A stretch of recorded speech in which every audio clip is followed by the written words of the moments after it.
Hi mentors! Today I want to talk to you about a serious subject, abuse issues. By now you've met with your match a few times and hopefully you've developed a closer relationship with them. And sometimes once we develop a closer relationship with our families, we see some things come up that are kind of concerning.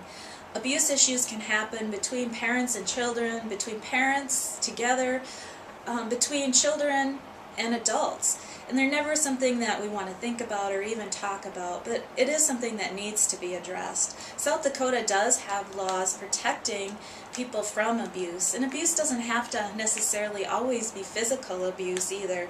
It can be neglect. Neglect is defined as if a parent or a caregiver doesn't provide the basic needs for somebody that they're caring for. So, for example, a parent doesn't provide a child with the medication that the child needs to live, or if somebody caring for an elderly person doesn't provide them with what they need in order to survive their basic needs. Those types of things are called neglect. And also, of course, physical abuse. That one is pretty obvious. And then there's also emotional abuse. Emotional abuse is often more damaging than the physical abuse because it's so hidden, but it can do a lot of damage. There are lots of resources in our community that can help address all of these issues for families. So if you're working with a family and you suspect any kind of abuse at all happening within the family dynamics, it's very, very important that you get a hold of the caseworker at Community Outreach.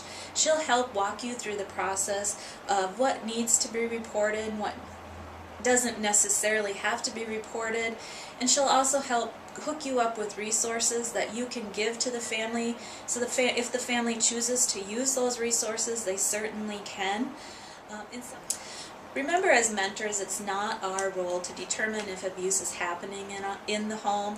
What we need to do is make sure that we're offering families tools and resources to try to address the issues that are happening in the home.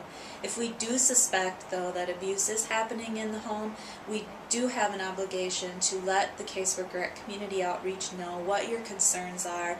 No matter if they're small concerns or large concerns, let the caseworker at Community Outreach know so she can go in and make a professional assessment as to what's going on.